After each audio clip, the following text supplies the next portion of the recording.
பசுமை சூழ் உலகின் வாசமிகு பக்கங்களை பார்வையிட வந்திருப்போரை அன்புடன் வரவேற்கிறேன்.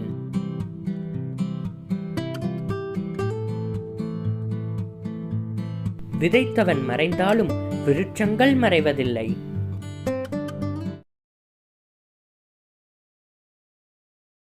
ஹே காய்ஸ், இன்றைக்கி பார்த்தீங்கன்னா நாங்கள் வந்து மக்காச்சோள கருது சுட்டு சாப்பிட போகிறோம். அந்த வீடியோ தான் நான் உங்கள் கூட இன்றைக்கி ஷேர் பண்ணியிருக்கேன். அப்படி சுட்டு சாப்பிட்றதுக்கு பார்த்தீங்கன்னா என்கிட்ட மொத்தம் 3 மக்காச்சோள கருதுகள் இருக்குது. அப்படியே அதை சுட்டு சாப்பிட்றதுக்கான நம்ம கிரில் ஸ்டவ் ரெடி ஆகிட்டுருக்கு.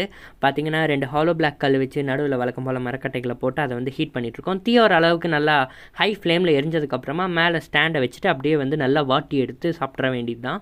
இப்போ வாட்டி எடுத்து சாப்பிட்றதுக்கு முன்னாடி மக்காச்சோளத்தோட அந்த மேலே இருக்க லேயர் தோல் பகுதியை நம்ம உரிக்கணும். அதனால் இதை அப்படியே அழகாக ஒரு லேயராக உரித்து எடுத்துடலாம். இது உரிக்கிறது ரொம்பவே ஈஸியான மெத்தட். நம்ம ஜஸ்ட் ஒரு இது உரித்தோம்னா அப்படியே வந்துகிட்டே இருக்கும். இதை நார்மலாக எப்போவுமே பார்த்திங்கன்னா எங்கள் வீட்டில் எல்லாமே எப்போவுமே குக்கரில் வச்சு தான் சாப்பிடுவோம். ஸோ டிஃப்ரெண்ட்டாக இருக்கட்டுமேன்னு ட்ரை பண்ணி பார்த்தோம். ரொம்பவே சூப்பராக வந்தது. நீங்களும் கண்டிப்பாக ட்ரை பண்ணி பாருங்கள். இது நம்ம ஹில் ஸ்டேஷன் ஏரியாக்கெல்லாம் டூர் போகும்போது பார்த்திங்கன்னா ரோட் சைடில் ஃபுல்லாக இது தான் விற்றுட்ருப்பாங்க. அதே டேஸ்ட்டில் செமையாக இருக்குது. நீங்களும் ட்ரை பண்ணி பாருங்கள். நான் ஒரு ஆர்வக்கோளாறில் என்ன பண்ணேன்னா ஃபுல்லாக உரிச்சிட்டேன். ஆக்சுவலி மேலே ஒரு லேயர் விட்டு அப்படி தான் தீல வாட்டணும் அப்படின்னு சொன்னாங்க. பட் நான் ஃபுல்லாக உரிச்சிட்டதுனால அந்த லேயரை அப்படியே எடுத்து அது மேலே கவர் பண்ணி விட்டுட்டு பேலன்ஸ் இருக்கிறத மட்டும் உரிச்சு தனியாக எடுத்துட்டேன். இப்போ இதே மாதிரி மற்ற 2 பேரும் ரெடி ஆகிட்டாங்க. இப்போ இவங்களை நம்ம நல்லா வாட்டி சாப்பிட்ற வேண்டியது தான். ஃபயரும் பார்த்திங்கன்னா ஓரளவுக்கு நல்லா எரிய ஆரம்பிச்சிருச்சு. அதனால் ஜஸ்ட் அந்த கிரில் ஸ்டாண்ட் மேலே நம்ம அப்படியே இதை முனையும் வச்சு திருப்பி விட்டுட்டே இருந்தோன்னா ஒரு 5லேருந்து 6 நிமிஷத்தில் பார்த்திங்கன்னா இது சூப்பராக ரெடி ஆயிரும். இப்போ ஃபயர் ஓரளவுக்கு எரிய ஆரம்பிச்சிருச்சு.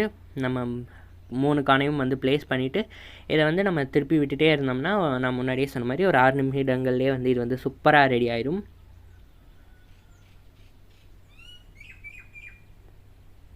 இந்த கார்னில் பார்த்திங்கன்னா அந்த ஆரஞ்சு கலரில் இருக்க கார்னில் லைட்டாக பிளாக் கலரில் நல்லா டார்க்காகவே பிளாக் கலரில் ஆக விட்டுருங்க. அதோட டேஸ்ட் வேறு லெவலில் இருக்கும். எனக்கு அதோட டேஸ்ட் ரொம்ப பிடிச்சிருந்தது.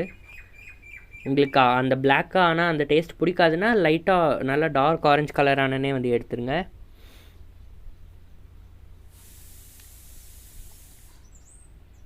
இப்போது 3 கானும் சூப்பராக ரெடி ஆகிடுச்சு. அதை தனியாக எடுத்து வச்சாச்சு.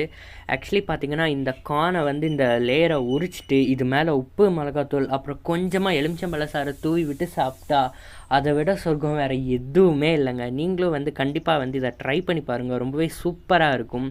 நம்ம ஹில் ஸ்டேஷனில் அங்கே வாங்குகிற அதே டேஸ்ட்டில் செமையாக இருந்தது. நம்ம ரெகுலராக குக்கரில் ஸ்டீமில் வச்சு சாப்பிட்றதுக்கு இது நல்ல ஒரு ஆல்டர்னேட்டிவ் மெத்தடாக இருக்கும்.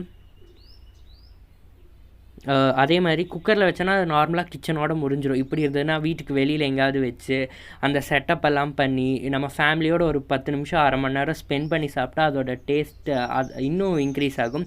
ஸோ நீங்களும் கண்டிப்பாக இது மாதிரி ட்ரை பண்ணி பாருங்கள். இந்த வீடியோ உங்களுக்கு பிடிச்சிருந்தா நம்ம சேனலுக்கு லைக் பண்ணுங்கள், ஷேர் பண்ணுங்கள், சப்ஸ்கிரைப் பண்ணுங்கள், சப்போர்ட் பண்ணுங்கள். தேங்க்ஸ் ஃபார் வாட்சிங். நன்றி, வணக்கம். பசுமை காப்போம், பயனுற வாழ்வோம். நன்றி, வணக்கம்.